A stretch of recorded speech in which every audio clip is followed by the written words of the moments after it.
پیارے نبی کریم جناب محمد مصطفیٰ صلی اللہ علیہ وآلہ وسلم سب سے زیادہ خوبصورت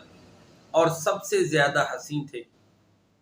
آپ جیسا کسی آنکھ نے کوئی حسین دیکھا ہی نہیں، جیسا کہ سیدنا حسان بن ثابت رضی اللہ تعالیٰ عنہ کہتے ہیں وَحَسَنَ مِنْكَ لَمْ تَرَ قَطُّ عَيْنِي وَأَجْمَلَ مِنْكَ لَمْ تَلِدِ النِّسَاءُ خُلِقْتَ مُبَرَّأً مِنْ كُلِّ عَيْبٍ كَأَنَّكَ قَدْ خُلِقْتَ كَمَا تَشَاءُ۔ اے نبی صلی اللہ علیہ وسلم، آپ سے زیادہ خوبصورت میری آنکھ نے کسی کو نہیں دیکھا، اور آپ سے زیادہ خوبصورت نہ ہی کسی ماں نے کوئی بچہ جنا ہے۔ آپ ہر عیب سے پاک پیدا ہوئے ہیں، ایسے لگتا ہے کہ آپ ویسے پیدا ہوئے ہیں جیسا کہ آپ چاہتے تھے۔ میرے نبی صلی اللہ علیہ وسلم کے بارے میں کسی نے کہا شکل میں اجمل، شکل میں اجمل، شکل میں سب سے زیادہ خوبصورت، شکل میں اجمل، عقل میں اکمل، خلق میں افضل، نطق میں فیصل، جامع مجمل، خطبہ احمد صلی اللہ علیہ وسلم۔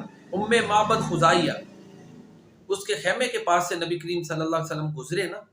تو اس کے بعد اس نے اپنے خاوند سے جو ہے نا پیارے نبی کریم صلی اللہ علیہ وآلہ وسلم کا جو حلیہ مبارک پیش کیا تھا، بیان کیا تھا، وہ الرحیق المختوم میں یوں ہے: چمکتا رنگ، تابناک چہرہ، خوبصورت ساخت، نہ توندے پن کا عیب نہ گنجے پن کی خامی، جمال جہاں تاب کے ساتھ ڈلا ہوا پیکر، سرمگی آنکھیں، لمبی پلکیں، بھاری آواز، لمبی گردن، سفید و سیاہ آنکھیں، سیاہ سرمگی پلکیں، باریک اور باہم ملے ہوئے ابرو، چمکدار کالے بال، خاموش ہوں تو باوقار، گفتگو کریں تو پرکشش، دور سے دیکھنے میں سب سے زیادہ تاپناک و پرجمال، قریب سے سب سے خوبصورت اور شیریں، گفتگو میں چاشنی، بات واضح اور دو ٹوک، نہ مختصر نہ فضول، انداز ایسا کہ گویا لڑی سے موتی جھڑ رہے ہیں، درمیانہ قد، نہ ناٹا کہ نگاہ میں نہ جچے، نہ لمبا کہ ناگوار لگے، دو شاخوں کے درمیان ایسی شاخ کی طرح ہیں جو سب سے زیادہ تر و تازہ و خوش منظر ہے۔ رفقا آپ کے گرد حلقہ بنائے ہوئے کچھ فرمائے تو توجہ سے سنتے ہیں، کوئی حکم دے تو لپک کر بجا لاتے ہیں، مطاع و مکرم، نہ ترش رو نہ لغو گو۔ یہ وہ بیان ہے جو زاد المعاد اور رحیق المختوم دونوں میں موجود ہے، اور پیارے نبی کریم صلی اللہ علیہ وآلہ وسلم کے حلیہ مبارک کے بارے میں سیدنا علی المرتضیٰ رضی اللہ تعالیٰ عنہ فرماتے ہیں پیارے نبی کریم صلی اللہ علیہ وسلم کے بارے میں لوگوں کے حساب سے درمیانہ قد تھے، بال نہ زیادہ گھنگریالے تھے نہ بالکل کھڑے کھڑے، بلکہ دونوں کے بیچ بیچ کیفیت تھی، رخسار نہ بہت زیادہ پرگوشت تھا، نہ تھوڑی چھوٹی نہ پیشانی پست، چہرہ کسی قدر گولائی لیے ہوئے تھا، رنگ گورا گلابی، آنکھیں سرخی مائل، پلکیں لمبی، جوڑوں اور مونڈوں کی ہڈیاں بڑی بڑی، سینہ پر ناف تک بالوں کی ہلکی سی لکیر، بقیہ جسم بال سے خالی، ہاتھ اور پاؤں کی انگلیاں پرگوشت، چلتے تو قدرے جھٹکے سے پاؤں اٹھاتے اور یوں چلتے گویا کسی ڈھلوان پر چل رہے ہیں، جب کسی طرف توجہ فرماتے تو پورے وجود کے ساتھ متوجہ ہوتے، دونوں کندھوں کے درمیان مہر نبوت تھی، آپ صلی اللہ علیہ وآلہ وسلم سارے انبیاء کے خاتم تھے،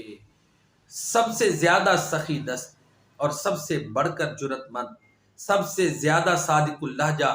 اور سب سے بڑھ کر عہد و پیمان کے پابند وفا،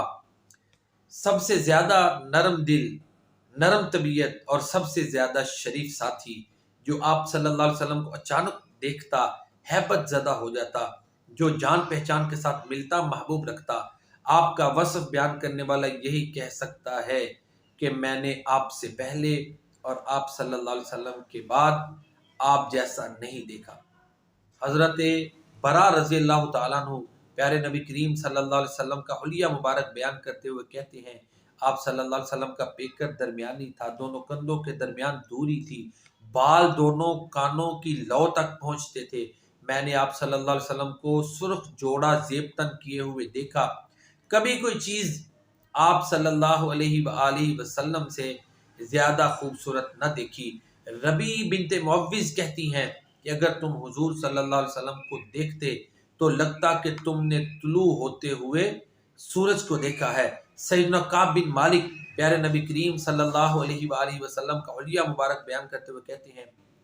جب آپ صلی اللہ علیہ وسلم خوش ہوتے تو چہرہ دمک اٹھتا، گویا چاند کا ایک ٹکڑا ہے۔ ایک بار سیدہ عائشہ صدیقہ رضی اللہ تعالی عنہا کے پاس پیارے نبی کریم صلی اللہ علیہ وسلم تشریف فرما تھے، پسینہ آیا ہوا تھا، چہرے کی دھاریاں چمک اٹھی۔ یہ کیفیت دیکھ کر سیدہ عائشہ صدیقہ رضی اللہ تعالی عنہا نے ابو کبیر حضلی کا یہ شعر پڑھا، وَإِذَا نَظَرْتُ إِلَىٰ أَسِدْرَةِ وَجْهِ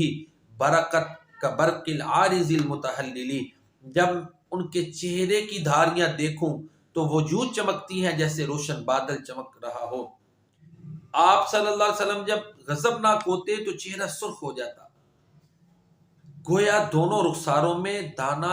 انار نچوڑ دیا گیا ہے۔ جابر بن سمرہ رضی اللہ تعالیٰ عنہ پیارے نبی کریم صلی اللہ علیہ وسلم کا حلیہ مبارک بیان کرتے ہوئے کہتے ہیں کہ آپ کی پنڈلیاں قدرے پتلی تھیں، آپ ہنستے تو صرف تبسم فرماتے، آنکھیں سرمگی تھیں، تم دیکھتے تو کہتے کہ آپ نے آنکھوں میں سرما لگا رکھا ہے، حالانکہ سرما نہ لگا ہوتا تھا۔ سیدنا انس رضی اللہ تعالیٰ عنہ بیان کرتے ہیں کہ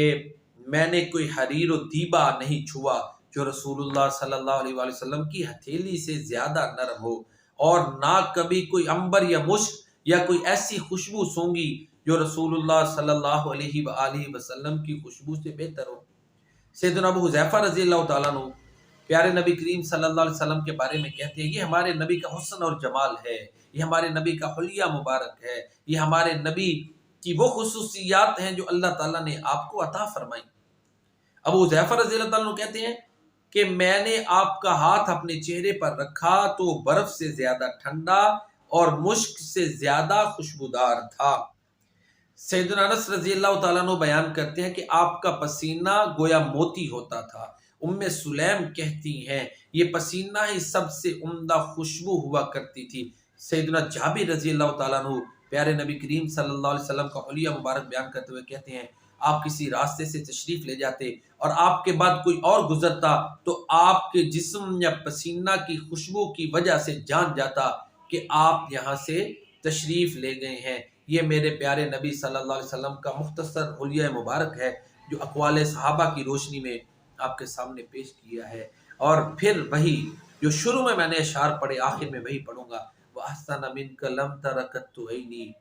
وَأَجْمَلَ مِنْكَ لَمْ تَلِدِ النِّسَاءُ خُلِقْتَ مُبَرَّأً مِنْ كُلِّ عَيْبٍ كَأَنَّكَ قَدْ خُلِقْتَ كَمَا تَشَاءُ بسیار خوب دید اما تو چیز دیگری۔ اے نبی کریم صلی اللہ علیہ وسلم آپ سے زیادہ خوبصورت کسی آنکھ نے کسی کو نہیں دیکھا، آپ سے زیادہ خوبصورت کسی ماں نے نہیں جانا۔ اے نبی کریم صلی اللہ علیہ وسلم حضرت حسان فرماتے ہیں آپ ہر عیب سے پاک پیدا ہوئے، ایسے لگتا ہے کہ آپ ویسے پیدا ہوئے جیسے آپ چاہتے تھے۔ میرا نبی سب سے زیادہ حسین، میرے نبی کا کردار سب سے زیادہ حسین، میرے نبی کی سیرت سب سے زیادہ حسین، میرے نبی کی ذات سب سے زیادہ حسین، میرے نبی کی تعلیمات سب سے زیادہ حسین۔ تو وہ نبی جو کائنات میں سب سے حسین ہے، جس کی سیرت، حلیہ، اخلاق، کردار، رویے سب حسین اور خوبصورت ہیں، تو وہ نبی اس بات کا حق رکھتا ہے